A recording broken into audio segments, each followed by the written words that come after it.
Audio on demand from Vision Christian Media. The story.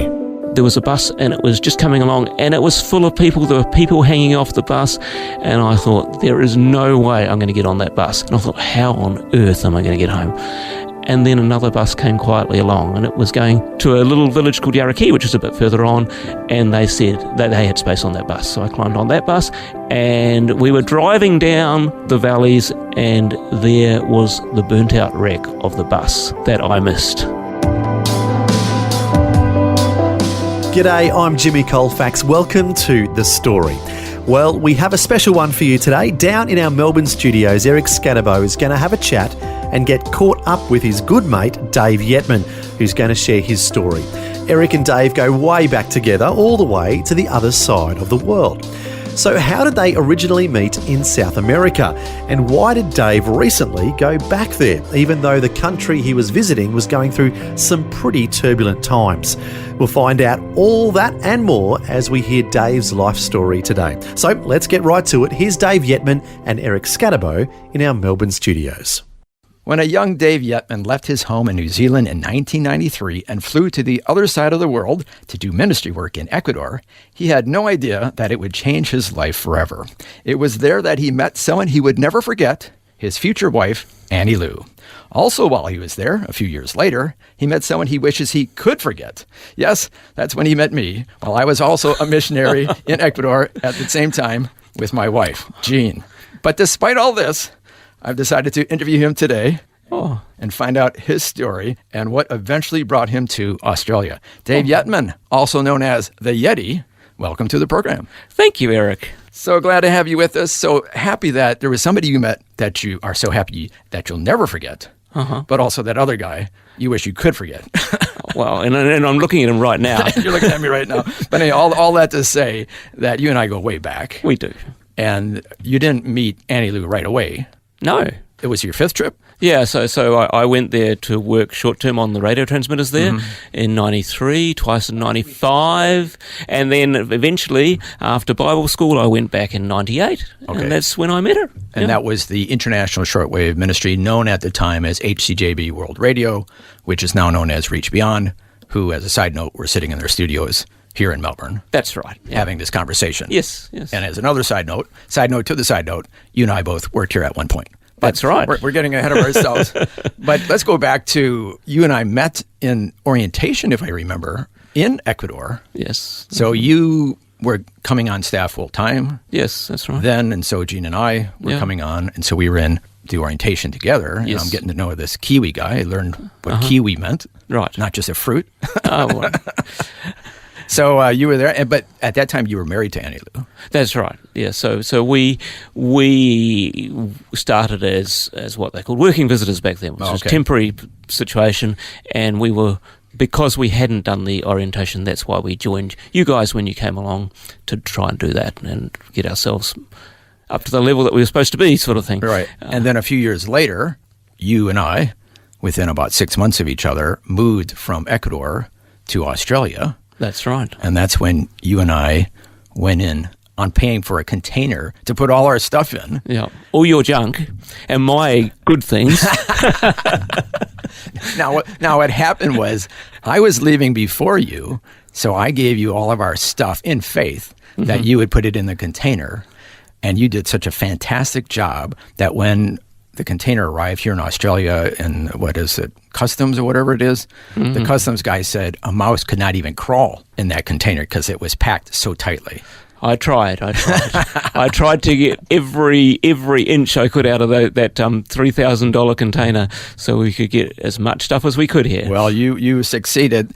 I was wise in partnering with an engineer who had about 6 months to analyze all our stuff and see how it would fit in there. And I didn't crush too many things, I don't think. Not too many things. So it all got over here, and that's kind of how we all got here to Australia. But we're getting ahead of ourselves. Let's find out your story.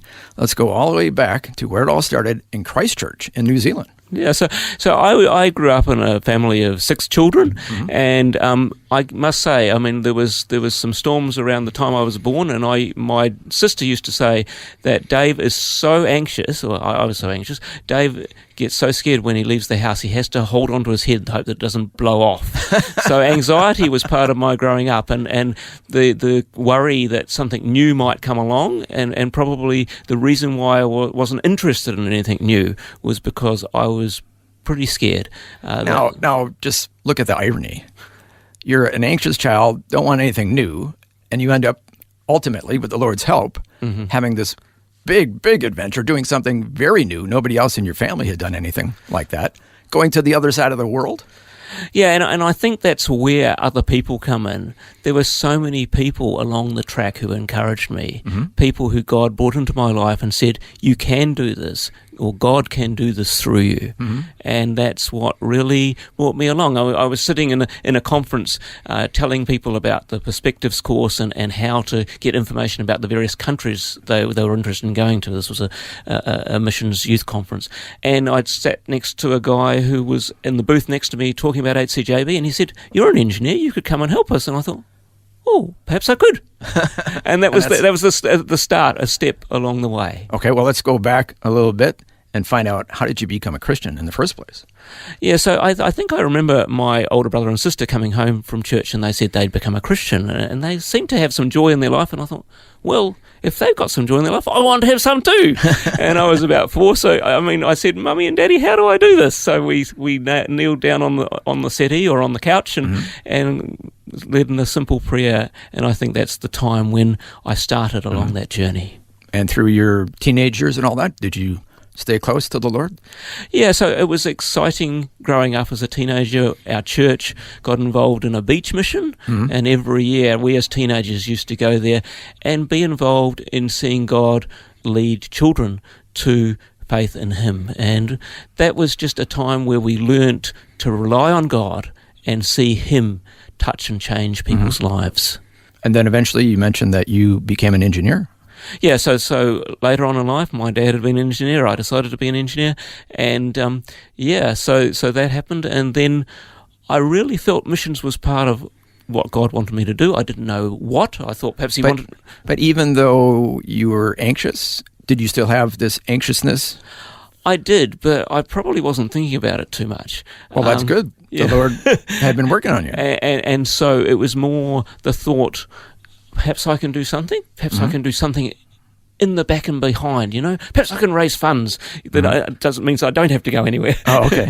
Just be a supporter of missions. Exactly. And then this opportunity came along. I thought, well, tell me how I can do this. And so that was a step. So let's learn a little bit more about the opportunity.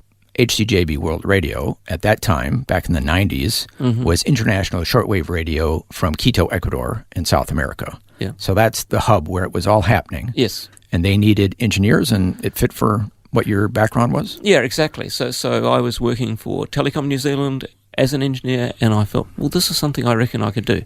And they said, why don't you come over and help us for a few months? So that's what I did. So is that how it started, just short-term trips? Yes, so 3 months at a time, going over, helping the team there, the engineers, and getting to know enough Spanish to try and not get myself into trouble, and that sort of thing. Yes, the Spanish, I don't even want to talk about that. You've succeeded in that area far better than I ever did.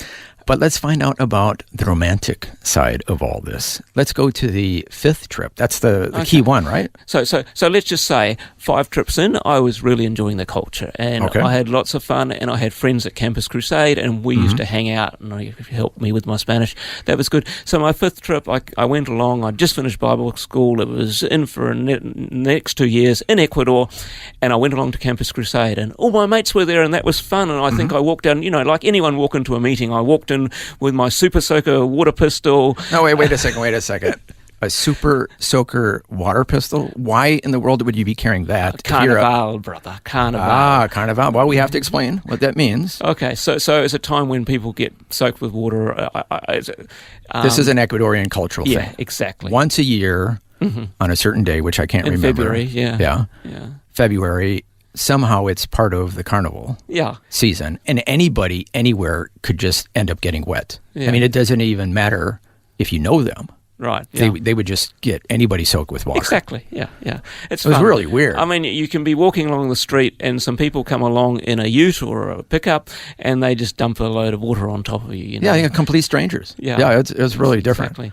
So anyway, so I went in there and I looked at my mates. Oh, good, my mates are here. And then there was this beautiful young person who was there as well, and I thought, wow, where did she come from? and yeah, so that was the start of something. But she wasn't interested. No, she apparently looked across the room when I was thinking, wow, and she, She was wasn't thinking the same thing. What is this white-looking American guy staring at me for? And so she left the room and went to talk to her friends. She said, this American looks really strange. How do I get rid of him? And they said, well, actually, he's not American. He's actually a Kiwi, a New Zealander. So she'd actually known a family from New Zealand growing up. Peter, Andrew and Philip were the boys, and she and her brother played with them. And she thought, wow, Kiwi.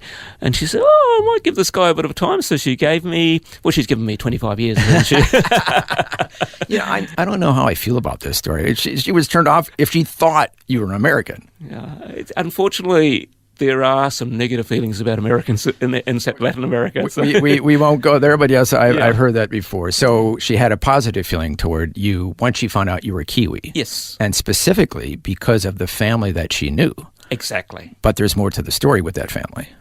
Yeah, so they were missionaries with HCJB, and later on, when we went back to New Zealand, we were able to meet up with them and the three boys. That was really quite fun to catch up. And what's the connection to your father? Oh, so the funny thing, if you go farther enough back, yes. My father came out on a boat from England in 1948, and the father of that family was a baby coming out on the same boat with his parents. So Same boat from England in 1948. And if it wasn't for that family, your wife wouldn't have married you. Well, I'd be worried, yeah. I don't know what trick I could have played.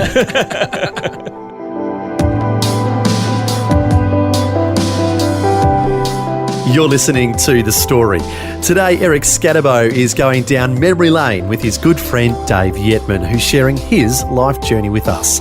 We just heard how Dave met his wife Anni Lou in Ecuador, South America. Next, we'll hear how Dave and Anni Lou eventually relocate to Australia and about some of the challenges they've faced over the years. All that and more is coming up when we return. If this program has highlighted something you'd like prayer for, we'd love to pray for you. Call 1-800-PRAY-FOR-ME. That's 1-800-772-936. It's a free call. Or text 0401 132 888. Hi, I'm Jimmy Colfax, and this is The Story. Today, Eric Scatterbo is chatting with his good friend Dave Yetman, who's originally from New Zealand. Before the break, we heard how Dave met his future wife, Anni Lou, in Ecuador, South America. Now we're going to hear what happened next in his life. Yeah, so we ended up getting married. I mean, I was still learning Spanish at the time. In Ecuador? In Ecuador, yeah. Okay. So, and I said to her one time in my broken Spanish, I said, I'd really like to get married next year. And she said, well, that's fine. You can get married next year. You know what? I'm going to get married this year. I'll even come to your wedding next year if you want. I said, okay, this year. That sounds like Anni Lou. Yeah. A question that just came to my mind. What language did you speak with each other?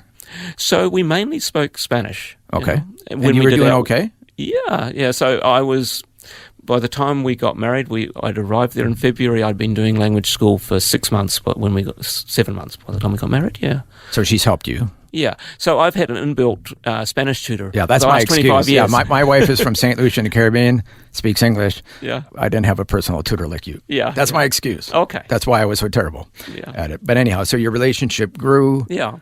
And then you stayed there doing ministry in Ecuador? Yeah, so we stayed there for a couple of years, and then we went back and did home mission assignment there in New Zealand, and came back we were there from 1998 through to 2004.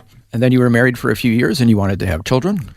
Yeah, so we were moving along. We thought, well, it's time to have kids, and not a lot seemed to be happening in that department, so we got some medical support, and we couldn't find any major issues, but nothing was happening. So we decided, well, we believe God wants us to have a family, so we decided to adopt. So we went through the Ministry of Social Welfare in Ecuador, and we went to try and adopt kids. And we got through all the system, and we got through all the hoops, and it was just about time when we were going to be selected as parents.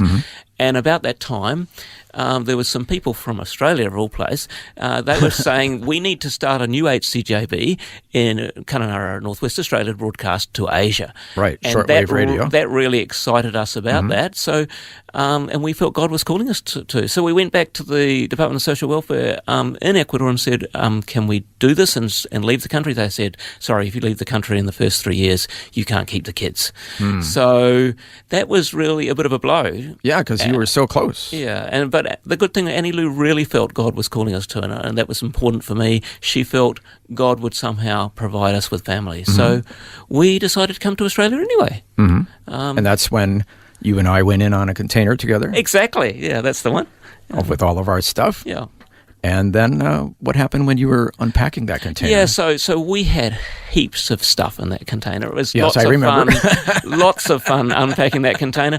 And we were unpacking the container, and Anni Lou just started to get really, really tired. And I thought, well, it's hard work, so that's just life. And then a few weeks later, we did a test, and we were pregnant with my first son, Adriel, so that was great.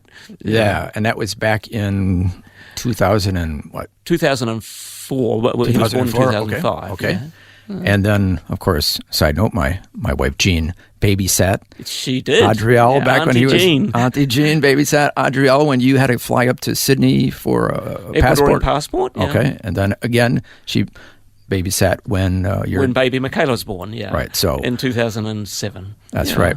So we obviously knew your family back then. Yep. And then we should just kind of side note. Right now, the reason why you're in Melbourne is because Adriel, fast forward, is 18 years old and going to university. Yeah, so and you're here to at uni here. Yeah, set him up at Monash. Yeah. So wow, it just seemed like yesterday Gene was babysitting him, and then now he's going to school for aero. What do I have? Aerospace engineering is, I think, is what aerospace they call it at Monash. engineering. Monash, yeah. So following in your footsteps in sort engineering. of a little bit of engineering here in the background. Yeah.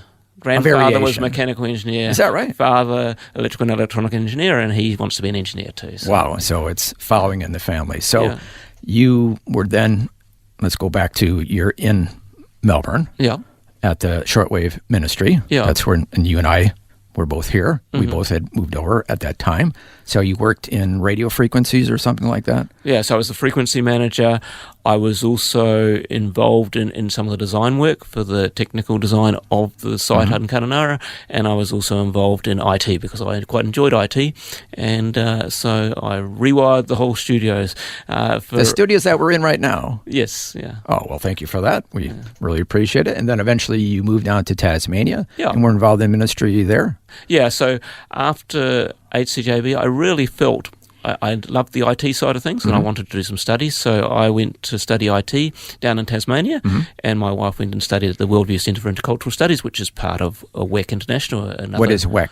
WEC, Worldwide Evangelization for Christ, I think is what it is. CT Stud. Look up CT Stud, the founder. So a worldwide ministry. Yes, exactly. Missions organization. Yeah, and Worldview, a training institution of that. And you've been down there for 15 years. Yeah. 15 years. So I started in IT, helping Worldview, and then that expanded to the whole of WEC Australia. But then, unfortunately, that came to an end? Yeah, so technology changes, and for WEC, they changed to Microsoft Thank Cloud. goodness radio interviews don't change.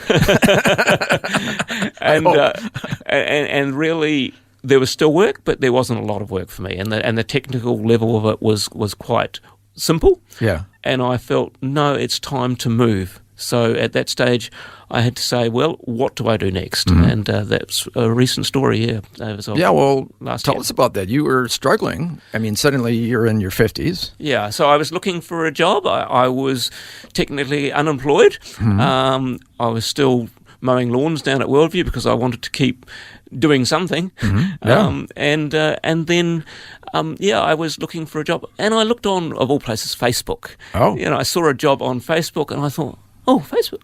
But I know those people who are advertising this job. I'll go and find out. So it was at the Door of Hope Christian Church, and they had a storage facility. It's a church that took over a 100-year-old woolen mill and used it for their church and various businesses. And so I went to see the boss there, and she said, yeah, we'd really love you to apply for the job. So I applied for the job, and I got it. Yeah. And it's just been really interesting. It's been a job that's been part-time. I didn't want to work full-time anymore. And yeah, lots of things. I even drive a forklift these days. Wow. Eric. Wow. So that sounds like fun. I don't know if they would allow me to get near it. But the lady said later, she said, she was the manager there, she said, I was just praying for the right person to walk in and apply for the job. And I mentioned that to the pastor in charge of counselling at the church. And then 1 hour later, you walked in and asked about the job. Wow. And just God sent you. Wow. That's fantastic. So that's great. So I have to ask this. Why in the world does a church have storage units? So it's not the typical ministry that a church has. So God provided this woolen mill, 100-year-old woolen mill. Yeah. Okay, it had a good area for auditorium for the church, for Sunday school, all those sort of things. It had spaces they could rent out. There was actually someone already in there who had actually started a storage business. Oh, okay. And as part of the sale to the church, they had the opportunity to take that over. And so obviously having 700 storage units there, it was an opportunity to make quite a lot of money. And so to support the church? To support the church ministry. So like a tent-making ministry. It's sort of something like that, yeah. So we have 700 storage units, and we're about to build a whole lot more because they're all full, and we need to have some units we can actually sell. And you get to have fun sweeping them out. So the Lord provided for you. Yeah. And then recently, you went back to Ecuador to visit family. That's right. And if people are paying attention in the news, unfortunately, there's been some violence and some things happening that doesn't make a trip to Ecuador so appealing. Yes, it was quite exciting. What was happening in general? Okay, so there was general violence happening there, and they basically between the drug lords, and the presidency. Yeah. So therefore they had to start locking things down and trying to stop the violence occurring, stop the bombings occurring, and all that sort of thing. So it's not sounding too appealing to go there. Yeah. But your wife was already there visiting family. With the children, yes. With the children, and you were back. Yes. So they went in for Christmas. Tasmania. I couldn't go for Christmas because I had some work to do. Yeah. So you're back in Tasmania with your family on the other side of the world, and then you get a phone call from her. Yeah, so I had a phone call from her saying, we're a bit concerned, there's violence in the streets, there's bombs, and her brother, who's the medical director of a large hospital, said, there's a gun battle happening just outside the windows of the hospital. You need to get the kids, get back into the apartment and stay there until I tell you that it's safe to come out again. Wow. So how are you feeling when you're hearing this? A little bit anxious, you know? Yeah. Now that anybody would be anxious about. Yeah. So I said as I said to some friends there, I said, I'm quite anxious, but I really feel that this is the time for us to go back. This is a family holiday. Adriel's going off to uni next year. We need to continue doing this. So I felt also, if you look at the history of my life, God has always protected me. So if we go back to when in one of my early trips. Well, no, we go back to 1998 when I was dating Anni Lou, and we had a chaperone with us from Campus Crusade, which was quite common back those 25 years ago. And he told me we were in a restaurant, we were having a good time, and he said, "You really need to go and catch a bus back down the valley where you live, because otherwise it's going to be the last bus, and you can't walk home 40 kilometres at night." So tried to catch the bus, and there was a bus, and it was just coming along, and it was full of people. There were people hanging off the bus, and I thought, there is no way I'm going to get on that bus. And I thought, how on earth am I going to get home? Yeah. And eventually they pulled a few people more onto the bus, and the bus left. And so you missed it. Silence. Yeah, I missed the bus. Yeah. And I was really thinking, what do I do now? How do I get home? I was trying to talk to the chaperone and go, I don't know. Where can I stay in Quito? What am I going to do? And then, we were sort of giving up about 5 minutes later, and then another bus came quietly along, and it was going to a little village called Yaraki, which is a bit further on, and they said that they had space on that bus. So I climbed on that bus, and they said they could drop me off in my village. So that all worked out. But the interesting thing was, this is where you see God's faithfulness, I missed the bus that was going to the village I needed to get to. And we were driving down the valleys into where the township is, and there was the burnt out wreck of the bus that I missed. What happened? I have no idea. I imagine it overheated. I mean, you're dealing with buses so it just caught on fire? Yeah, I'm guessing. So I said, God knows what our future is. God knows when our future is going to happen. And God protected me then, and I know that God will and can protect us in each moment. And He knows what our future is. So all that to say that even though your family was on the other side of the world, yes, in a violence-filled part of the world, you had peace. I did. I sensed that God was going to do whatever God was going to do, and I knew that we could trust in Him. And then you joined them? Yes, we had a great time. There were so many little things that God did when we were there, just sort of like, God knows. God can be trusted. We can have peace and know that He will be faithful to us. Amen. And because you have family contacts there, in practical reality, they know where to go and where to avoid. Exactly. Although, there's no guarantees anywhere. No, exactly. Like a bus could catch on fire. Exactly. But you tried to be as wise as you could. Exactly. While there, and it all worked out. Yeah. So you had a nice family holiday? Great. It was wonderful, And then you had the wonderful privilege of coming over and staying at our place. Yeah.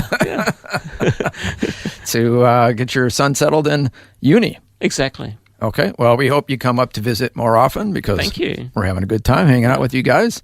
Yeah. Wish you had less stress as you're trying to find accommodation for your son. But as we heard throughout your whole story, starts off, as you mentioned, an anxious child. Yeah. And now you're doing all kinds of things which would cause me to be very anxious. Right, yeah. But the Lord's bringing you through it. I mean, Auntie Jean prayed with us today, and it was just sort of special to have that prayer and that support. And I'm challenged with the traffic here in Melbourne. That's causing you more anxiety than being in Ecuador. Exactly. But God knows, and right. God can give us peace so that we can manage those situations. Amen. Yeah. David Yetman, the Yeti, thank you so much for sharing your story with us today. Thank you for giving me the opportunity, Eric. It's been great to catch up again. Well, that was a discussion between two old mates, Eric Scatterbo and Dave Yetman, who's originally from New Zealand. And it was great to hear them get caught up after not seeing each other for several years. And it was also good to hear how Dave's faith in God has led him and given him peace over the years, despite being in some pretty difficult situations. As it says in the book of Psalms, "Yea, though I walk through the valley of the shadow of death, I will fear no evil. For you, Lord, are with me. Your rod and your staff, they comfort me." Also, in the book of Philippians, it says, "Do not be anxious about anything, but in every situation, by prayer and petition, present your requests to God, and the peace of God, which surpasses all understanding, will guard your hearts and your minds in Christ Jesus." Well, thanks for joining us for Dave Yetman's international story of faith, romance and adventure. Until next time, I'm Jimmy Colfax, encouraging you to share your story with someone today. The story. Just another way Vision is helping you look to God daily.